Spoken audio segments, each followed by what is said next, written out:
We're going to do a test. If Trish, you could let us know you can hear us, that would be great.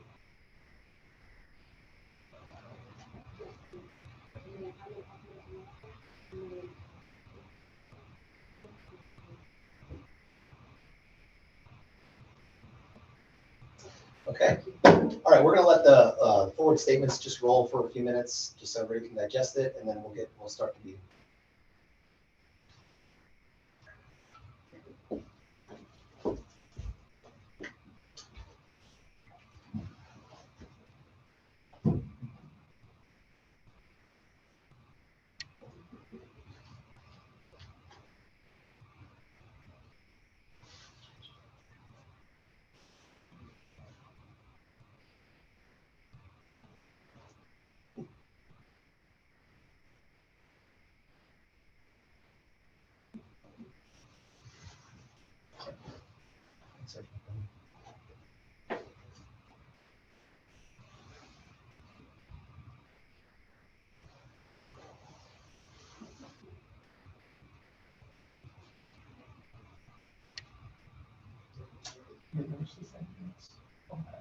No.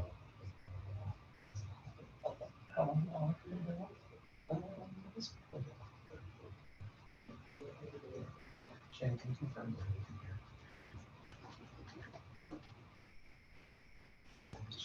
Trish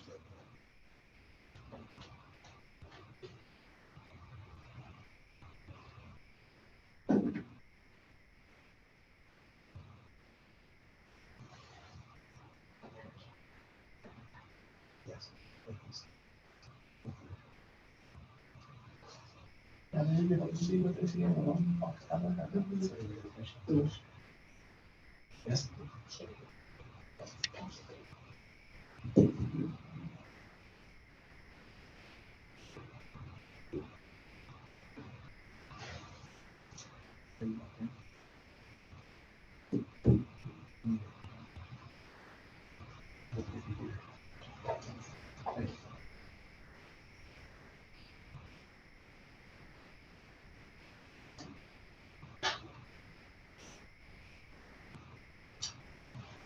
Okay, just another test real quick. I want to make sure that everybody can hear us.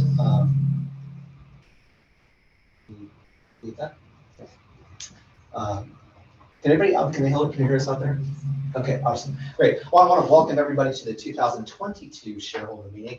I know it is a little weird that we end up doing this in the post year, but it's mainly for a recap.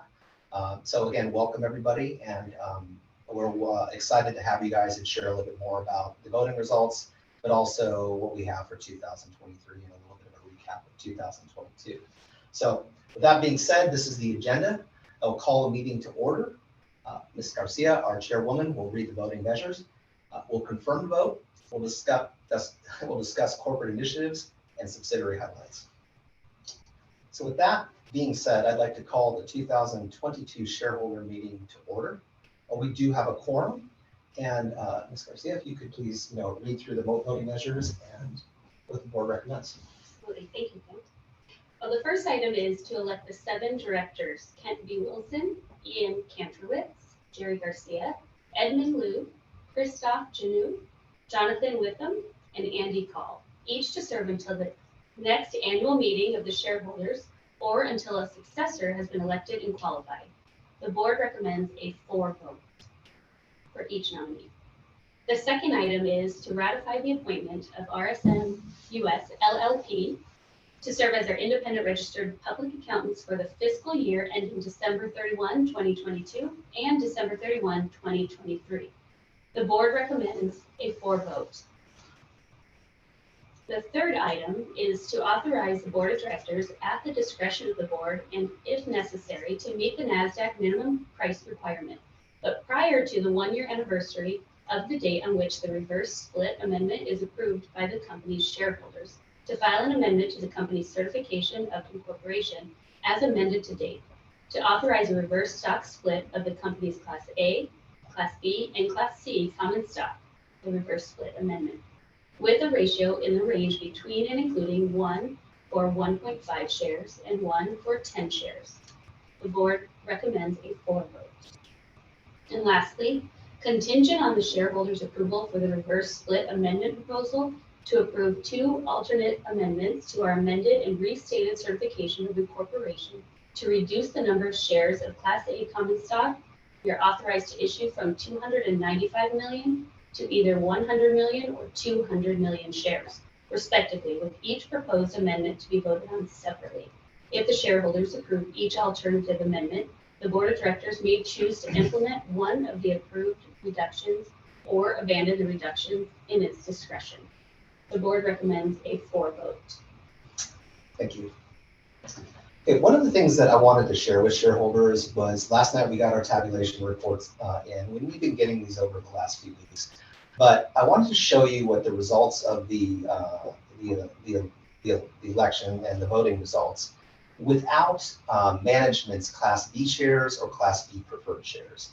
For those who don't understand the Class B or Class B preferred, those are procedures and voting rights that we put in place when we founded the company to ensure that management could control the process and really protect us against activist type of shareholders and really help us prove out our business model going forward. That being said, you can see with the displayed results here, even without those votes, the electors were voted in, myself at 98.5% with only 1.5% withholding for voting against. For Ian Kantrowitz, 97.32% with 2.68% voting against. Ms. Garcia, 89.57% with only 10.43% voting against. Ed Liu, 89.69% for and 10.31% withheld. Christopher Ginu, 89.6% and 10.4% withheld. Jonathan Whitham, 89.66% with 4 and 10.34% withheld. And Mr. Call, who sits next to me, who is also our audit committee chairman, was voted in with 98.15% of the vote, with only 1.85% against.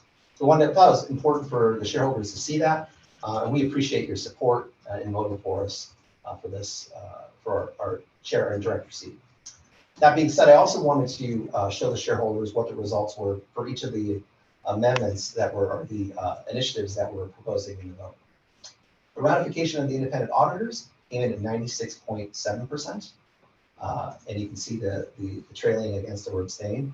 They're authorizing the reverse stock split. 8 out of the shareholders that voted, of the votes, 85.52% voted for giving management the authority to be able to act if needed. And I think that's a very important thing to point out, that we just didn't act and management have to force this. The shareholders voted and they gave us the authority, and we think that we appreciate the approval of our recommendation on that.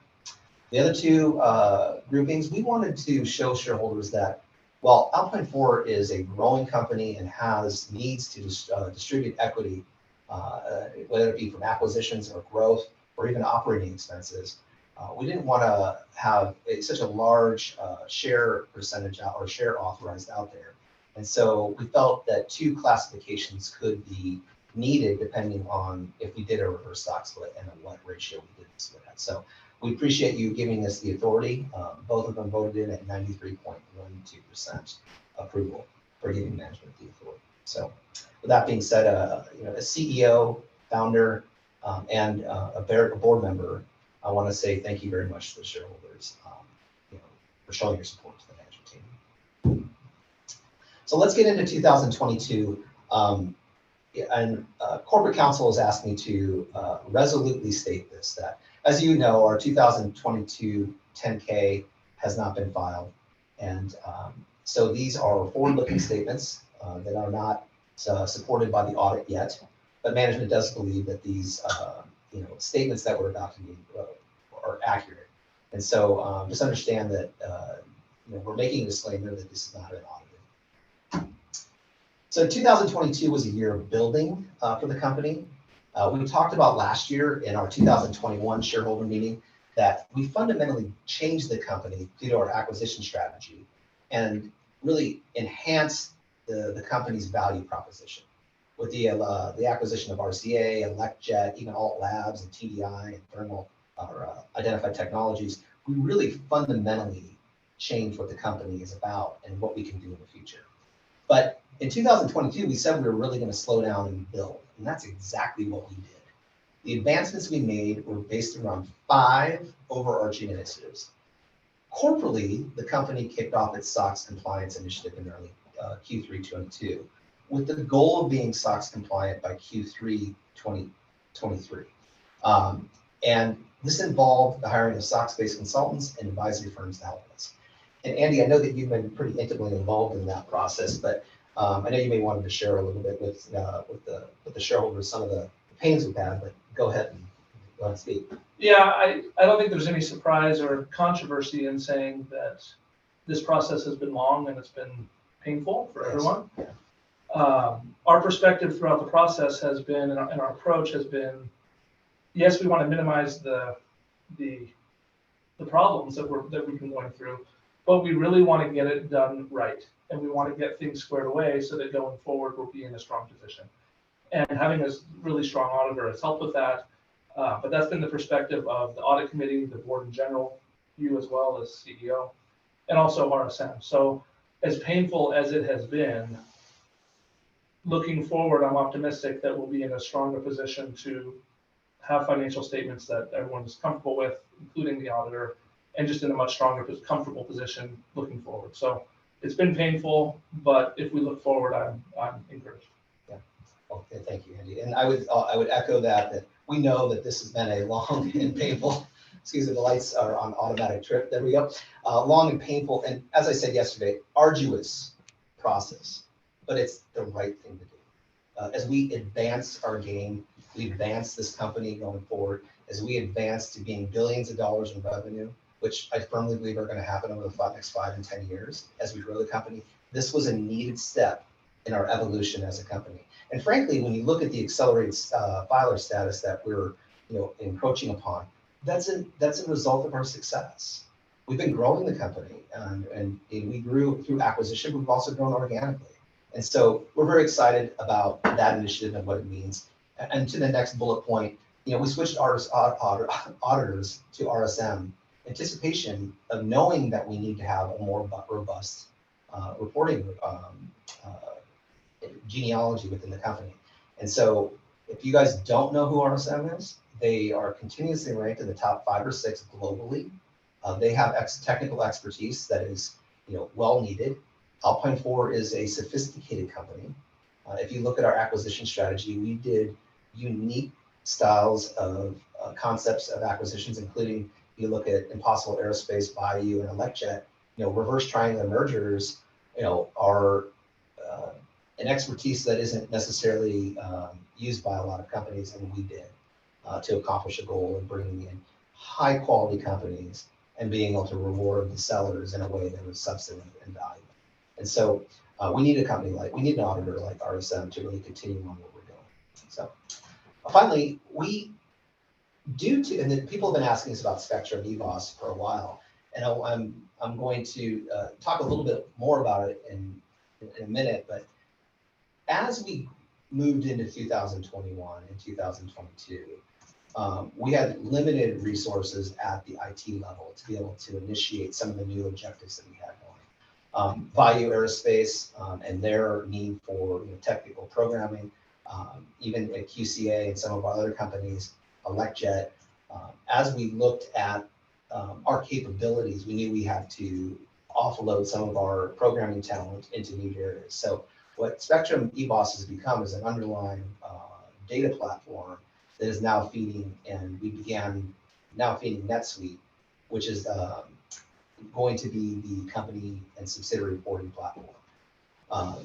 That is a breath of fresh air because we currently use a few different operating systems company-wide. Spectrum is one of them, but also even at some of the smaller subsidiary QuickBooks, which is, most people know, is not very functionally astute at reporting, and even being SOX compliant, it kind of makes it a difficult task. So we took the path to engage NetSuite in 2022 for a complete corporate-wide and subsidiary reporting platform. And that's a big initiative. The company also facilitated a pretty aggressive investment strategy into our new to our subsidiaries with either upgrading facilities or new facilities and or machinery. And I really want to point out that in 2022, QCA had grown from a relatively small company to almost tripling in size, and or at least on a path to triple in size, and had gone from a company that had customers that in 2016 and 17 were fairly unknown, smaller companies, to Fortune 500 companies. And that happened because of the investments in equipment we made. And to elevate that and going forward, we decided to invest in a new facility. This new facility, and I hope if you're a shareholder and you are in the Bay Area anytime after August, that you will come see this new facility. We've had tours from Fortune 500 companies looking at the process, and I can tell you that the feedback we're getting is QCA has a growing opportunity to seize even more market share in that area for high-tech, advanced companies that are well-funded, that need a niche manufacturer to either do small volume work or prototype work, and QCA fits that bill. So that's one example of what we've invested in 2022, and we'll continue to invest in 23 regarding that. And then the other side of it is machinery. At QCA, we purchased another Juki line. If you don't know much about Juki, it's a pick and place machine that puts small parts on circuit boards. Our old machines used to be able to put about 8,000 parts per side. These new machines can get up to 50,000 parts per side, and even sometimes more than that, which allows us to do very complex and complicated development of circuit boards for companies even like Rivian that we spoke about before. So we're excited about what we're doing subsidiary-wide, and we will continue to do that in 23. It really was a big kickoff in 22 to support our subsidiaries so that they can grow exponentially. And then finally, the fifth overarching initiative that we did was the Global Autonomous Corporation. And last year we spoke a little bit about the genealogy of that being a kind of a co-developed group between myself and some employees and the company as well to develop out a seamless autonomous shipping and fulfillment platform. And 2022 was pretty resolute in the conceptual side of that and developing out some of the baseline intercomponents of what the software and hardware will look like. Well, I'm pleased to say, and I'm going to talk about what it is for the shareholders who don't know much about that towards the end of the presentation, but I'm pleased to say that Global Autonomous is making pretty large headwinds.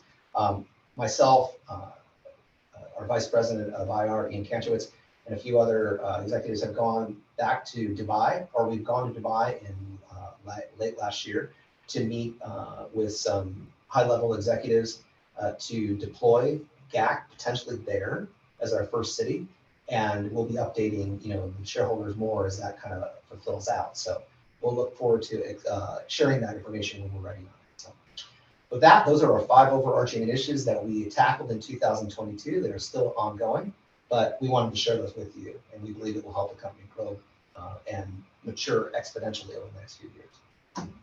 So let's look at the 2022 financial highlights. So in 2022, the company estimated revenue. We estimate revenue of $104 million for fiscal year 22.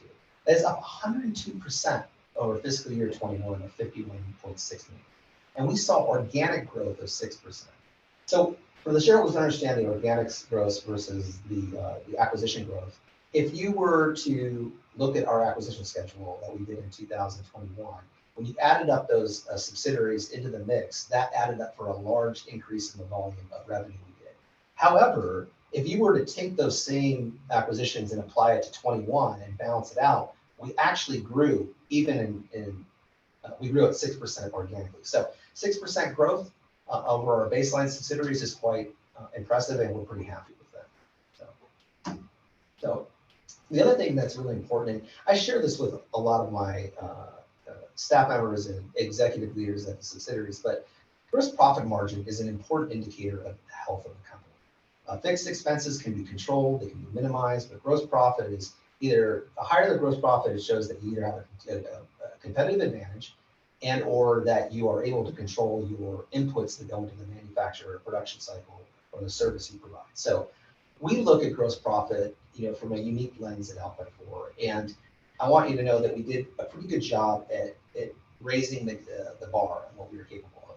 So in 2022 fiscal year, we grew gross profit to 22.8%, compared to 14.9% in fiscal year 21 and 16% in fiscal year 20.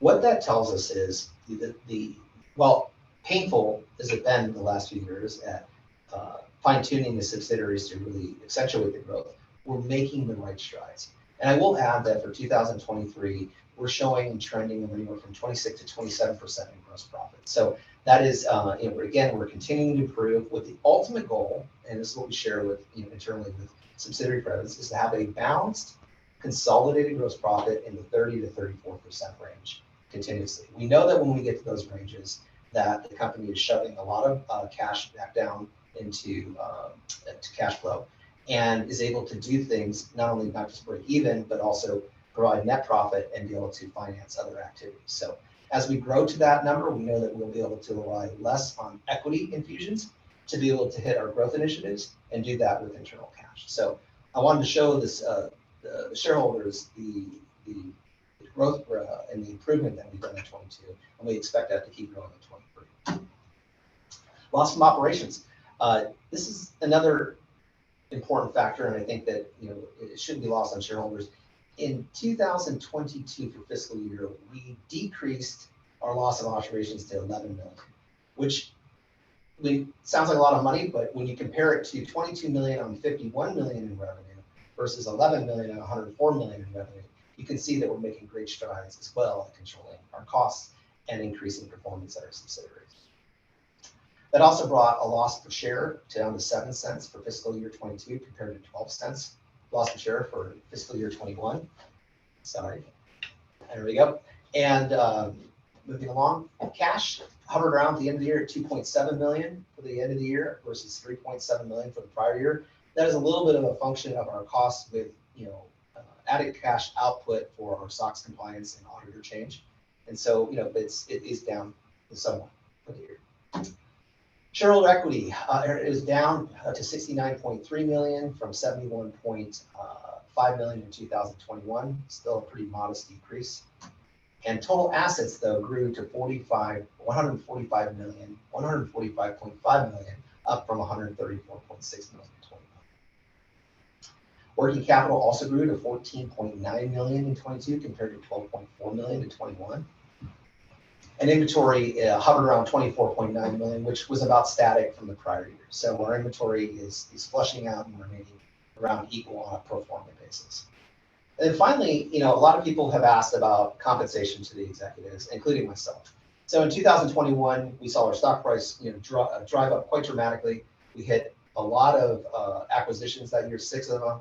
A lot of my compensation to our executives were tied around the stock performance at the time and also our acquisition strategy. So I want you guys to know that in 2023, we also dropped a lot of our acquisitions. Stock prices settled quite dramatically back down. We're not lost on that, but also did compensation. CEO compensation and COO compensation dropped by 45% and 17% respectively over fiscal year 21, and other executives also saw their position compensation drop as well. So, okay, so with that being said, that is the overview for the 2022 estimated financial highlights.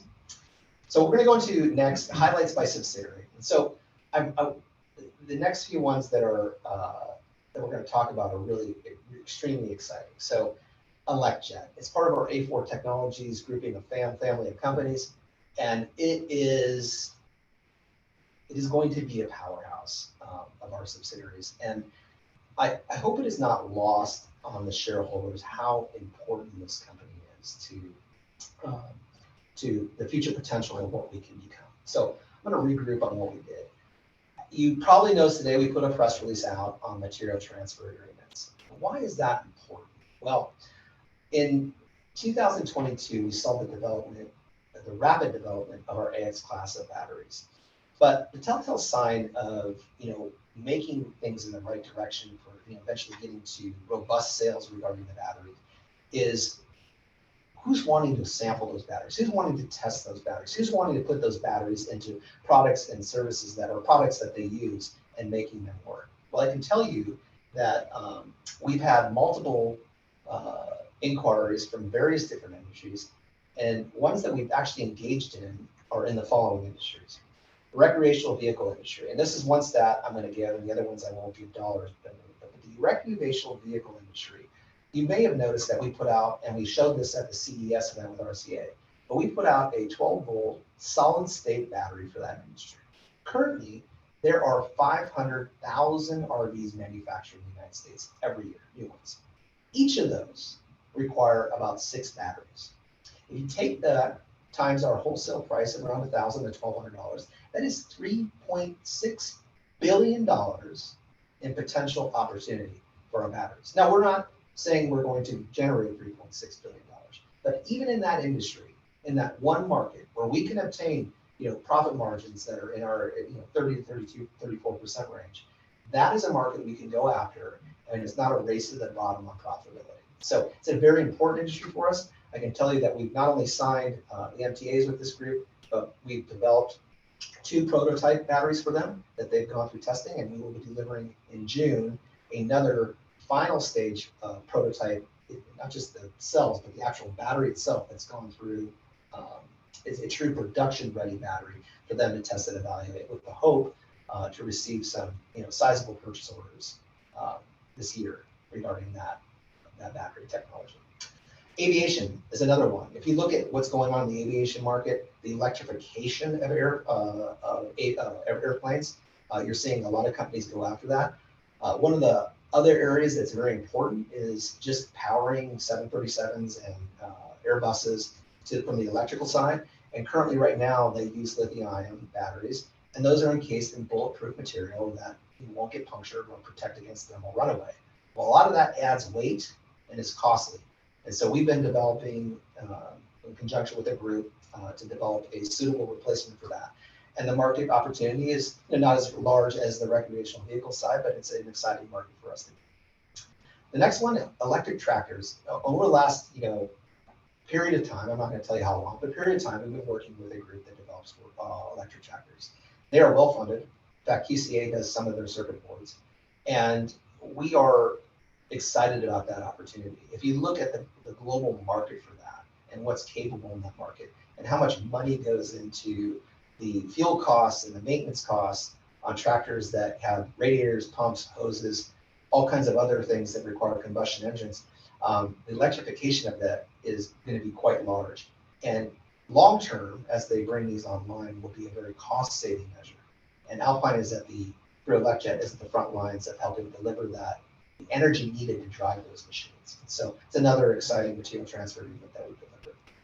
Energy systems, storage systems, and power walls. There's a 2 multifaceted approach on that. If you look at Electriq's sister company, RCA, they're currently developing energy storage systems. In fact, at the CES conference in January, they showcased their power tote. That's just one small facet of what we're working on. But I can tell you that we delivered to a well-capitalized, relatively new energy storage and power wall company that is looking at dominating the industry in the power wall industry over the next 5 to 10 years. And there's an evaluation of our battery platform for them as well. So, and then finally, and we're hoping to announce this, relatively soon, but we don't control this process, is consumer batteries, really on the graphene side of things. And so we've entered a material transfer agreement for some pretty big name companies that deal with everyday from AA batteries to power packs.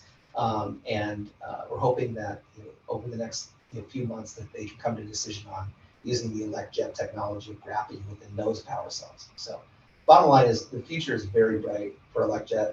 We're very excited about what's going on there and the opportunity that's coming for that company, at least from where we're at today, seems quite large and successful.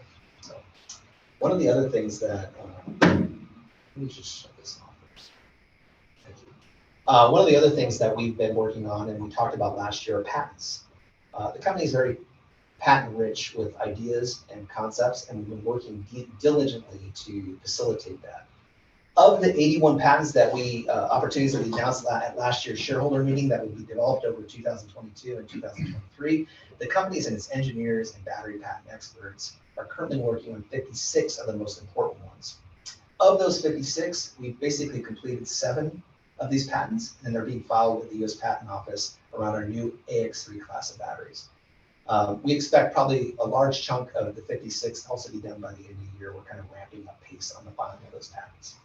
It's also important to note that these patents are very technical and take a long time to get through our engineering teams and our patent experts to be filed with the patent office. But we are making pretty resolute progress in our intellectual property as it pertains to our AX class batteries. So before I continue in this next slide, I have been asked since really January of last year, how did Electriq accomplish solid state battery technology so rapidly? And it really came down to an opportunity that was presented to the company very early on. In December of 2020, Sam Gong, the president and I were at the Battery Innovation Center in Indiana. And we were talking about the genesis of solid state batteries and graphene. And Sam brought to our attention a few of some inventors and engineers that he had been working with over the years of developing solid state batteries. And so what we were able to do from that was recognizing the opportunity is we took an equity investment and a licensing agreement. It really was in 2022, the company began working on a multifaceted solid state battery technology agreement to capitalize on Electriq's current battery technologies and relationships with a group of investors and inventors of solid state battery technologies and materials. The culmination of that first part understanding has begun, and we'll go through it now. It led, the discussions led to Alpine 4 being the lead seed investor in a battery materials startup company, taking a 10% equity interest, placement of Sam Gong on its board of directors, participation rights in future funding rounds, and the placement of a CFO or CEO of our choice on the company. Yep, sorry. And we're gonna have to look at that, make sure that gets fixed. Alpine will have exclusive rights to all the company's battery technology for use in North America. All current and future patent applications for the inventions of the company, or those co-developed with Electriq, will be filed in North American Patent Office and owned by Alpine 4. A steering committee between Alpine 4, the battery tech inventors, and the company has been formed. The first meeting was held in March 2023, and we'll be meeting together as needed going forward in order to facilitate the exchange of technology know-how, product, and customer demand information. So to assist Alpine 4 addressing its North American battery opportunities. And then finally, we've been talking about our battery factory, and this has been, we've made some progress on that, and we'll talk about that in a bit, but they've been assisting us in the designing of the solid state battery factory that will reside in the United States. So this is how we leapfrogged over the competition. These gentlemen have been working on their designs for years.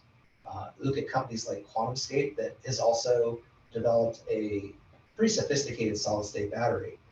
They recently announced their material transfer agreements to the automotive industry and design samples.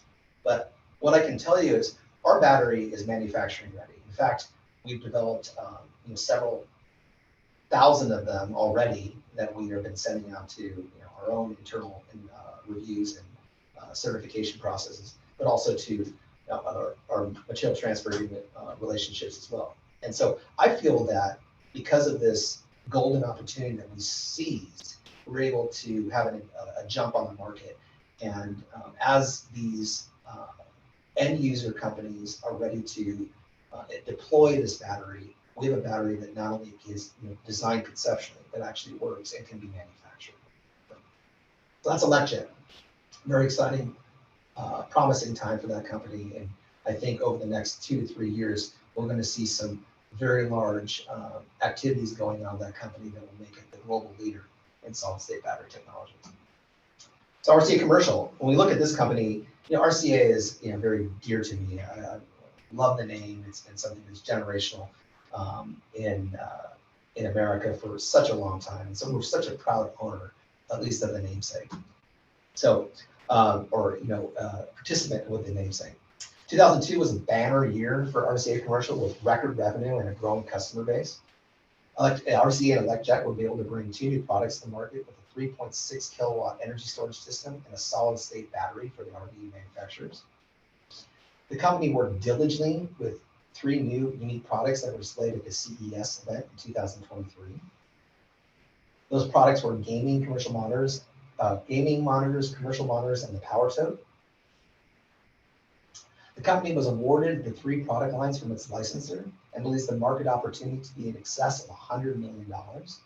So unlike our batteries where we're at, we're giving out the samples to industries to test. These products are ready for market. In fact, we're in negotiation with several large retailers regarding these products. And we believe the opportunity is in excess of 100 million for those, and which can be looked at as a faster path to achieving those dollars. So the company anticipates ramping up for this market opportunity over the next 5 years, with initial orders being Q4 2023. So RCA Commercial had a record year last year. They developed new products to keep them relevant, and they're a growing company that we look forward to the opportunity what they can bring to the Alpine family over the next 1, 2, and 5 years. Bio Aerospace and Identified Technologies. They're part of the A4 Aerospace holding group. And what you see with Bio is we've had a lot of advancements. When we purchased Bio and Impossible Aerospace, they had combined over $17 million in R&D pumped into those 2 companies to facilitate the design phase of it.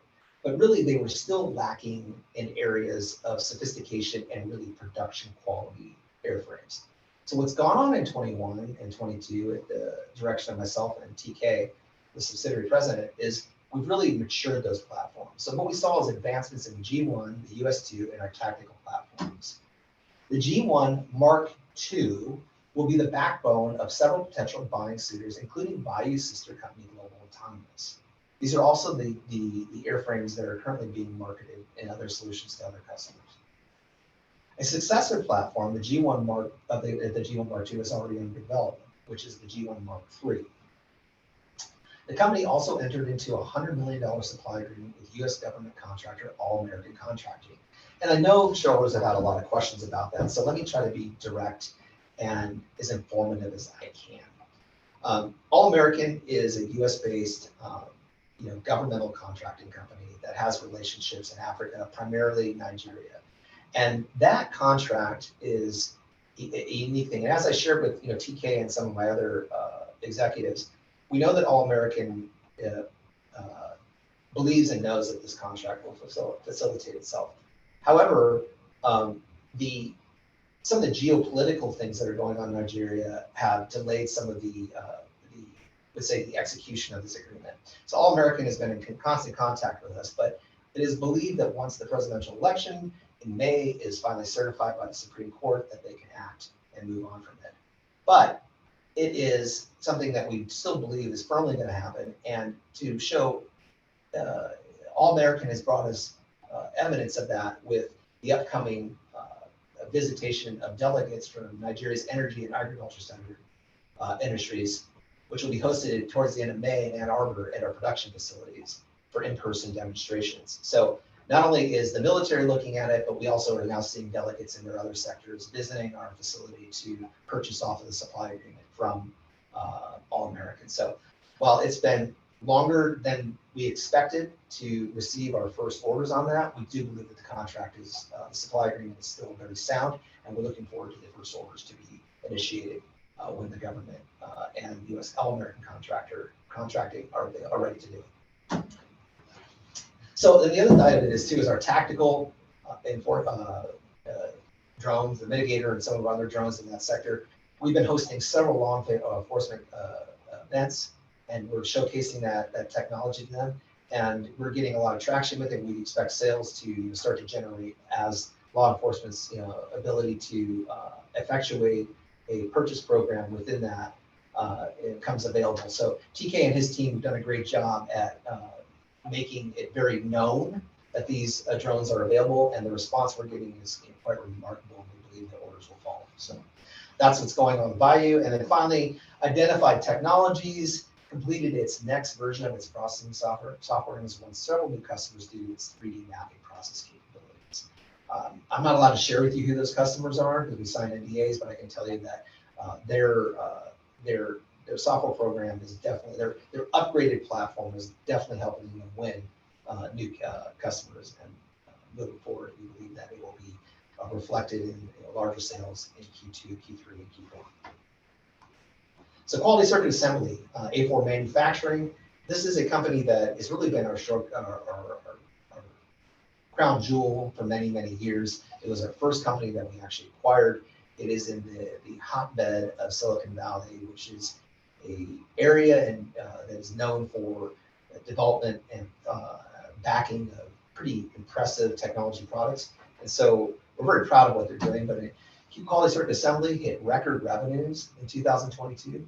They acquired new advanced equipment and had implemented new production efficiencies, primarily around gaining more production-based orders from some of our key customers and using design for manufacturing techniques to gain those contracts.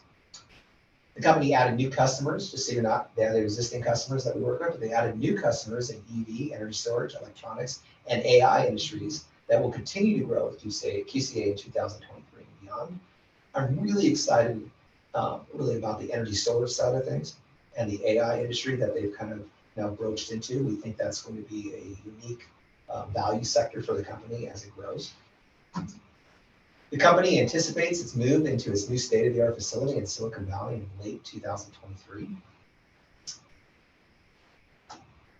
QCA will be the contract manufacturer for Electriq's small production pilot line of solid-state batteries in the USA. One of the things that, and we'll pause there for a second, but one of the things that we wanted to do as we looked at the landscape and the market opportunity for our solid-state batteries in the United States was, we recognized pretty early on that the certification of these batteries and the opportunity for the end users would be greatly enhanced if it was housed and managed by a facility like Quality Circuits or a company like Quality Circuit Assembly that has ITAR certification, Aerospace 9100 certifications, and other things. Jen, you might need to sit right there and make sure it doesn't go off. It allows us to do things customer-wise that we simply just couldn't do in the past or outside of the QCA family without great costs. So we'll be moving a small production pilot line for solid-state batteries within a facility controlled by QCA. So let me get to the location statement. We narrowed down things between Arizona and California for that facility over the last probably 6 months. With a recent development coming up in the last 30 days, that's probably leaning it now towards California. I'm going to be meeting with a group on Thursday. They currently have a fairly large production facility available that we could move into. It's not too far from Quality Circuit Assembly's current location, and that would allow us to facilitate a 0.5 megawatt or gigawatt factory, which would produce, roughly 100,000 to 200,000 cells a month, depending on production capabilities at that pace. It also allow us to house a pilot prototyping line within that facility as well. So once we get to the point where we can state that that location is accurate, we'll announce that. Otherwise, we have plans to move it into Arizona, housed in a QCA facility, and we'll announce that, or we'll discuss that with our shareholders when we're ready. The company expects to hit record revenues again in Q1 and Q2 2023 with a growing backlog where the company was, a growing backlog compared to where it was in 2022. So the bottom line is QCA has not only had a record year, but it looks like they're going to have another record year, and they're adding all kinds of customers. And the reality of that situation in the company is they are winning, and people know it. And the success is contagious, and it's really driving in customers that want to utilize our services. And that's what this is what the final statement was. QCA is a quintessential example of what Alpine 4 is capable of. You have an executive structure and leadership team there that lives, breathes, and eats Alpine 4. They love it.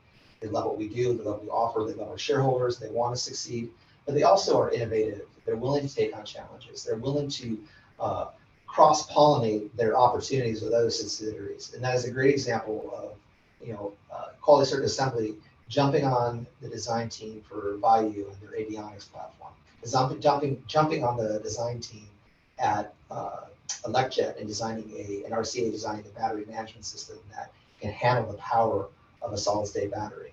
And so they love what we do, and I hope that you guys, if you ever get the opportunity in San Jose to go see them, please let us know. We'd love to host you at the facility.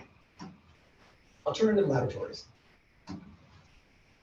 Alternative Labs in 2020, Alternative Labs went through a really interesting period. In 2021, they were very heavily concentrated on 3 customers.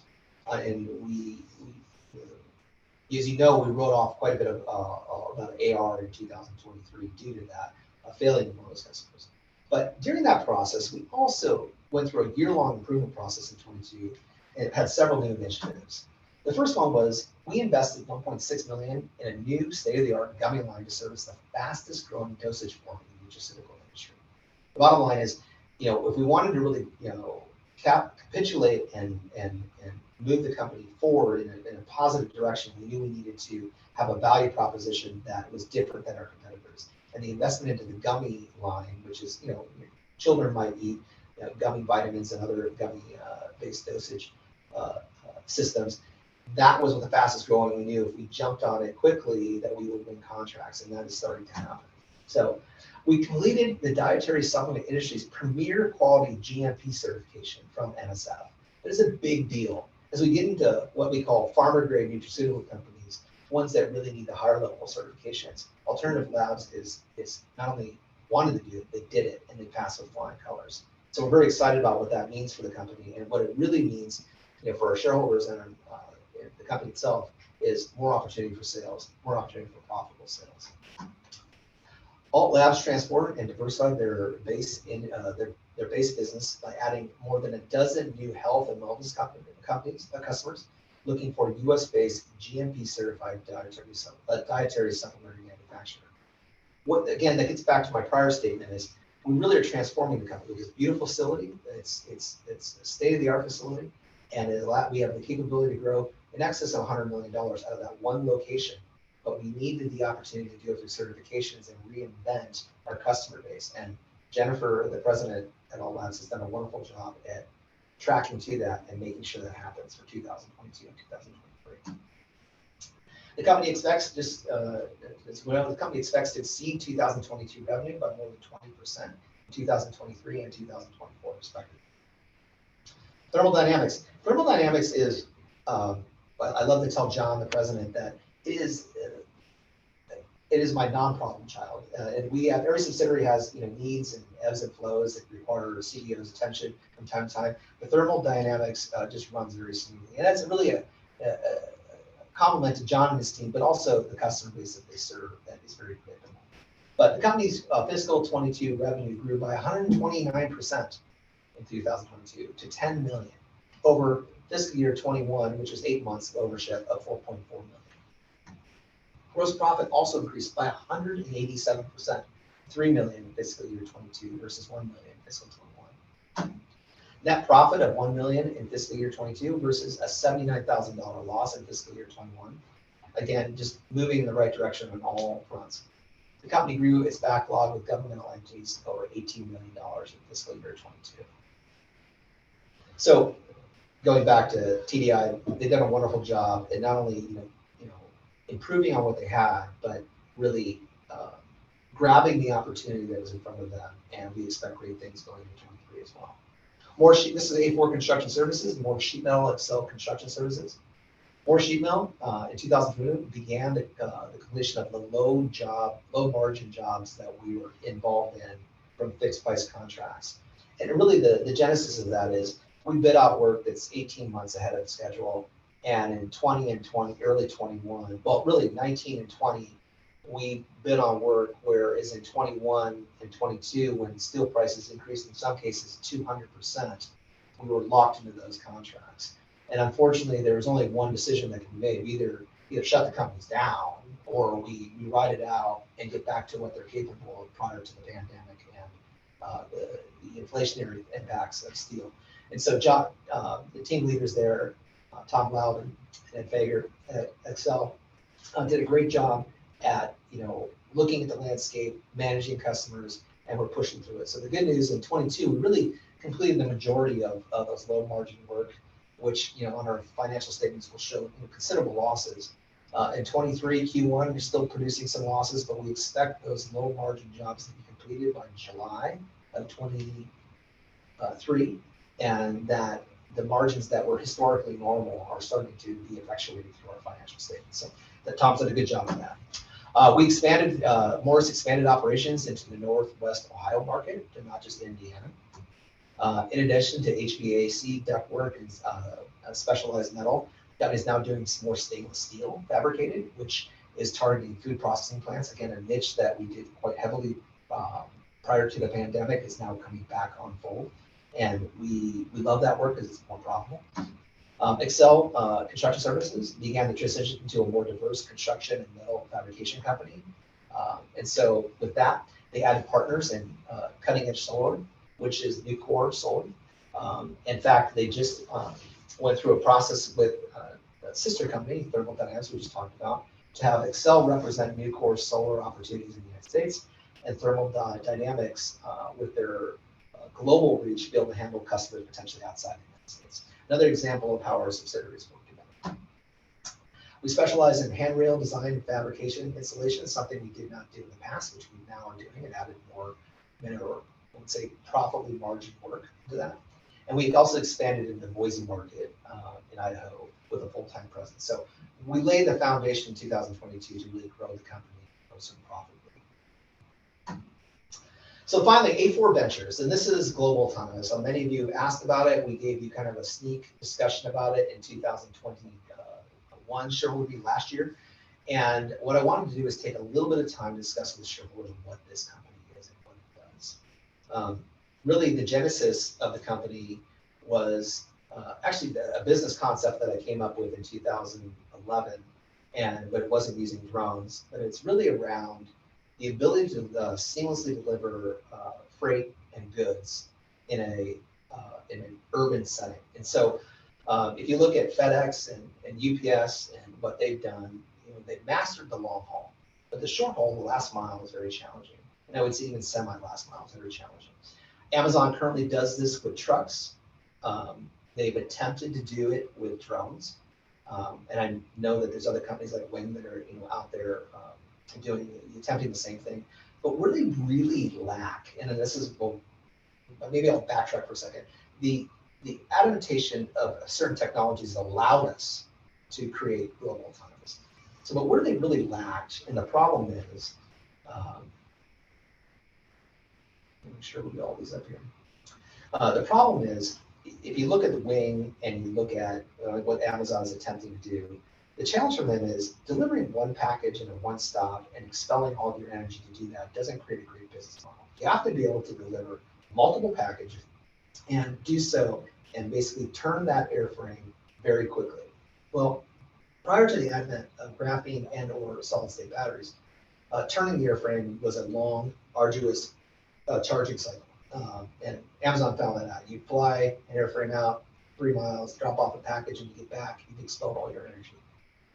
It takes 2 hours to charge it. Or you have to swap a battery, which is also complicated unto itself.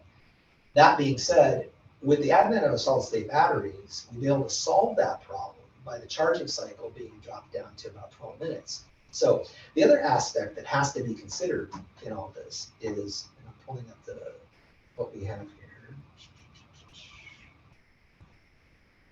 is, I'm gonna pull this up, is the airframes itself. So we have talked about the batteries, but the solution for us is the mesh network delivery system. And you couple the mesh network, it is a geographic area that has lots of locations where no one delivery point is redundant or relies on another one to deliver a system of packages. And we do this through the solid state drones we saw here. You look at US2 above, that's under development. It's using AX class batteries that allow for almost 70% more energy density and the ability to charge very quickly. That game changes the delivery mechanism in which you can, how many packages you can put. It makes it economically viable. Same with G1. G1 does have a gas motor to it. However, the lifting and descending of it, you're right now under current without the solid state batteries, you're looking at maybe 1.5 to 2 hops, whereas you now can lift 5 or 6 times and charge very quickly. It game changes that position as well. So if you look at the delivery network, and we're looking at a geographic area that has lots of kiosks all over them, and we're deploying that in geographic areas where they become an interconnected hub system that allows, not hub, but spoke system that allows mesh network dots all over the place to deliver packages in a wide breadth of area and do it very efficiently. And one of the gaps that's happened in other business models is if you have a hub and it goes down for whatever, whether it be weather, the drones can't fly out of it for whatever reason. In our node network, we are able to allow for another facility to take over the delivery of it. And one of the things that we've been getting feedback on, primarily in the UAE, is that this is the solution that no one else is doing, and they love it. And so what I'll conclude is this, is low autonomous is, let me backtrack. The company, I've said this before, the company that is solving the solution of autonomous freight and goods is the company that is going to be in the tens of billions of dollars in revenue, not hundreds of millions of dollars in revenue. And we look at global autonomous as being a leader in that industry. And we're excited about what it is. And I can tell you that from the discussions that we've had, and we've looked at geographic locations all over the world, that we believe that there are some very suitable locations that will deploy global autonomous. And we look forward to announcing that with shareholders pretty soon. So that concludes our shareholder meeting for today. We want to thank our shareholders for your support. I know it has not been easy. Personally, this last 5 months, and I think I speak for the board of directors, has been very challenging. We understand that this has been a long and arduous and complicated process, but it is for the better of the company. And I know once we get past this, the filing of our 10K, which we believe will be out fairly shortly, will allow the company to move in a direction and reach highs that it has never reached in the past. So we want to thank you. We value you guys. If you have questions, feel free to email investor relations. You guys have a wonderful